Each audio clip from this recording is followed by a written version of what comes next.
Welcome বন্ধুরা, cooking বাইটসে তোমাদের সবাইকে স্বাগত। আজ আমি বানাবো মেথি শাকের পরোটা সম্পূর্ণ নিরামিষভাবে। চলো শুরু করি। আমি এখানে মেথি শাকগুলোকে কুচি কুচি করে কেটে নিয়েছি।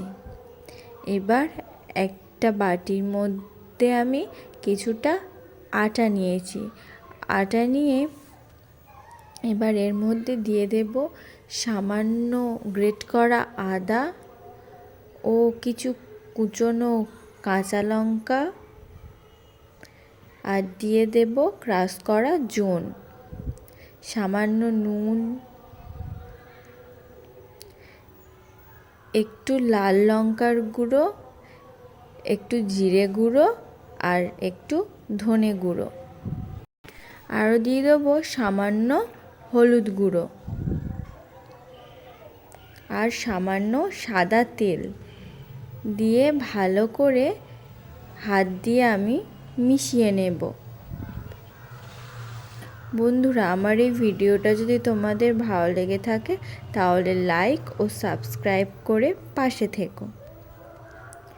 ভালো করে মেশানো হয়ে গেলে এবার ওর মধ্যে সেই কুচনো মেথি পাতাটা আমি দিয়ে দেব।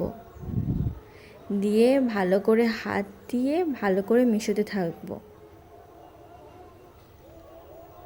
দেখো, মেথি শাকটাকে আমি আটার সাথে ভালো করে মিশিয়ে নিচ্ছি।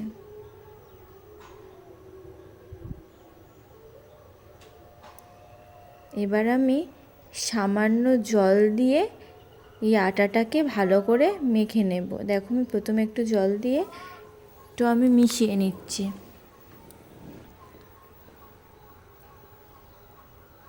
আবারও একটু জল দিয়ে আমি এটাকে মিশিয়ে নেব। আমি অল্প অল্প করে জল দিয়ে আমি পুরো আটাটাকে মিশিয়ে নেব। মেশানো হয়ে গেলে এটা কিছুক্ষণ আমি রেখে দেব। কিছুক্ষণ পর এই আটাটাকে দেখো কতটা নরম হয়ে এসছে। রেখে দিলে এটা নরমই হয়। আটাটা নরম হয়ে গেছে। এবার এর থেকে আমি লেচি কেটে নেব। রুটির মতো যেরকম লেচি কাটো সেরকমভাবে কেটে নেব।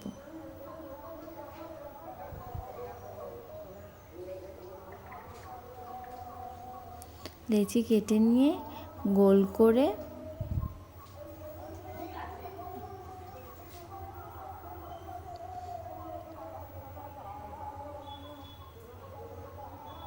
ভালো করে আমি এটাকে গোল করে নিচ্ছি। এবার এর মধ্যে একটু আটা লাগিয়ে আমি এটাকে বেলে নেব। আমি পরোটাটা গোল করছি, তোমরা চাইলে তিকোনা শেপেও করতে পারো।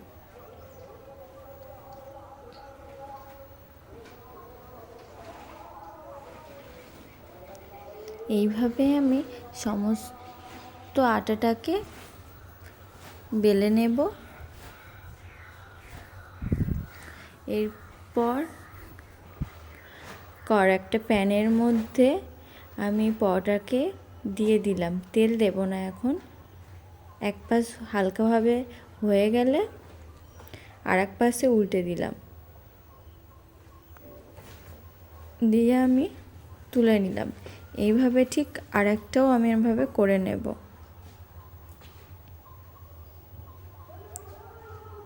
সবগুলো এরকম করে নেব আমি। এরপর কড়াইয়ের মধ্যে সামান্য পরিমাণে সাদা তেল দেব। দিয়ে ওই সেঁকে রাখা পরোটাটা দিয়ে দিলাম আমি। এরকমভাবে পরোটা ভাজলে তেলটাও কম লাগে। এর উপরে আমি আর একটা সেঁকে রাখা রুটি দিয়ে দিলাম। দিয়ে আমি এই সাইডটা উল্টে দিলাম। দিয়ে এই ওপরের পরোটা থেকে আমি ও পাশে উল্টে দেব।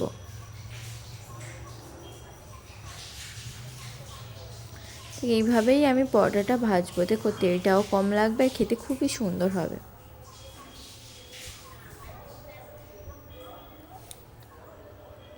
আমার পরোটা ভাজা হয়ে এসছে। এরকমভাবে আমি সমস্ত পরোটাগুলোকেই ভেজে নেব। ভাজা হয়ে গেলে এবার আমি এটাকে তুলে নেব। গরম গরম পরোটা গ্রিন চাটনির সাথে খেতে খুবই সুন্দর লাগে। বন্ধুরা, আজ এই পর্যন্ত, আবার আসবো অন্য কোনো ভিডিও নিয়ে। ধন্যবাদ।